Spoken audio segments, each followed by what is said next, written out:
అందరికీ నమస్కారం అండి. నా పేరు మోపతి శ్రీనివాసరావు. ప్రముఖ దినపత్రికల్లో మా ఎమ్మెల్యే గారి గురించి కొంతమంది రాస్తున్నారు.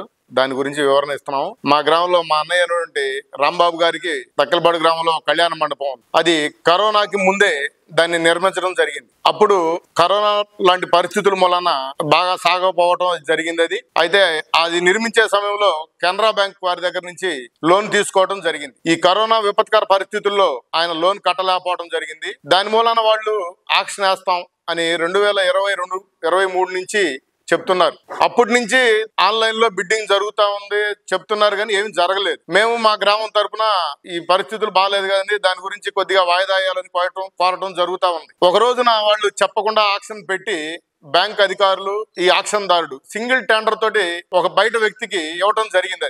దాని మీద రాంబాబు, మా అన్నయ్య గారు రాంబాబు గారు మనస్తాపం చెంది అతను ఆత్మహత్యా ప్రయత్నం చేయబోయారు. గ్రామంలోని పెద్దలు అందరం కలిసి పద్ధతి కాదు, ఇది కాదు అని చెప్పని మా ఎమ్మెల్యే గారు నరేంద్ర గారి దగ్గరికి వెళ్లి పరిస్థితి వివరించాం. ఇలా సింగిల్ టెండర్ తోటి 4 కోట్ల రూపాయల ఆస్తిని 1.5 బ్యాంక్ అధికారులు, ఆక్షన్ దారులు కుమ్మక్కై ఈ విధంగా చేశారని తెలియజేశాం. అయితే అప్పుడు మా ఎమ్మెల్యే గారు భీమవరానికి చెందిన రంగరాజు గారు, ఎక్స్-ఎమ్మెల్యే గారు, ప్రజెంట్ ఏఐసిసి చైర్మన్, ఆయనకి చెప్పడం జరిగింది. ఆయన దగ్గర వెళ్ళి ఒకసారి మీరు ఇట్లా మీ ఏరియాలో వాళ్ళు ఆక్షన్ పాడారంట, అది బ్యాంక్ వాళ్ళను మీ వాళ్ళు ఇలా జరిగింది, ఒకసారి మాట్లాడండి అని అంటే మా గ్రామం తరఫున అందరం కలిసి కూడా ఆయన దగ్గరికి వెళ్ళి మాట్లాడాం. ఆక్షన్ దారులను పిలిచాం. వాళ్ళు వచ్చారు. వచ్చి ఇట్లా అంటే సరే వాళ్ళు ఏదో కొద్దిగా అమౌంట్ అడిగారు, సరే దానికి ఏదో మాట్లాడుకున్నాం. ఆ సమయంలో కొద్దిగా ఈ మాట్లాడుకునే కార్యక్రమంలో కొద్దిగా లేట్ జరిగిందండి. అయితే ఆక్షన్ దారులు అక్కడ ఎక్స్-ఎమ్మెల్యే గారు చెప్పిన మాటలు కూడా బేఖారు చేసి రిజిస్ట్రేషన్ చేయాలని వచ్చారు ఇక్కడికి. మా గ్రామం తరఫున మేము అందరం వెళ్ళాం. మళ్ళీ ఎమ్మెల్యే గారికి వెళ్ళి చెప్పాం ఇట్లా జరుగుతుందండి అని అంటే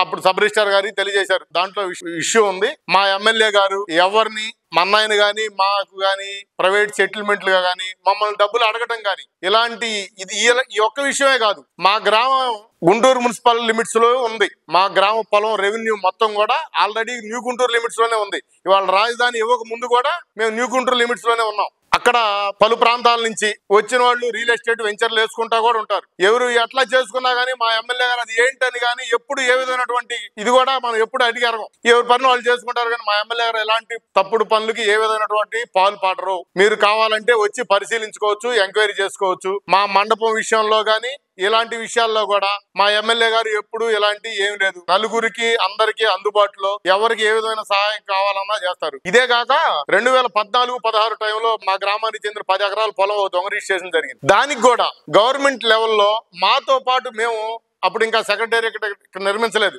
హైదరాబాద్ లోనే ఉంది. అప్పుడు కూడా అయినా కానీ మాతో పాటు మమ్మల్ని కూడా ఆయన సొంత ఖర్చులతో మమ్మల్ని హైదరాబాద్ తీసుకెళ్లి అప్పుడు రెవెన్యూ మినిస్టర్ అయినటువంటి కేఈ కృష్ణమూర్తి గారి దగ్గర కానివ్వండి, అప్పుడు ప్రిన్సిపల్ సెక్రటరీ రెవెన్యూ కానివ్వండి, రిజిస్ట్రేషన్స్ కానీ వెంకటరామరెడ్డి గారు కానీ అందరితో మాట్లాడి రిజిస్ట్రేషన్ చరిత్రలో ఎప్పుడు లేనటువంటి విధంగా దొంగ రిజిస్ట్రేషన్ ని అప్పుడు అధికారులు అందరూ మీరు కోర్టుకు వెళ్ళండి అంటే మా వాళ్ళు తప్పు లేకుండా మా వాళ్ళు కోర్టుకు ఎట్లా వెళ్తారు, కోర్టుకు వెళ్ళరు అని చెప్పని గవర్నమెంట్ లెవెల్లో జీవో ఇప్పించి దొంగ రిజిస్ట్రేషన్ రద్దు చేయించారు. అలాంటి కార్యక్రమాలు చేశారు. కానీ ఇలా చిల్లరగా మా ఎమ్మెల్యే గారు ఎప్పుడు ఇట్లాంటివి వ్యవహరించరని ప్రముఖ దినపత్రికల విలేకరులు కూడా వెన్నుమిచ్చుకోవడం జరుగుతుందండి. దయచేసి అందరూ ఎంక్వైరీ చేయండి.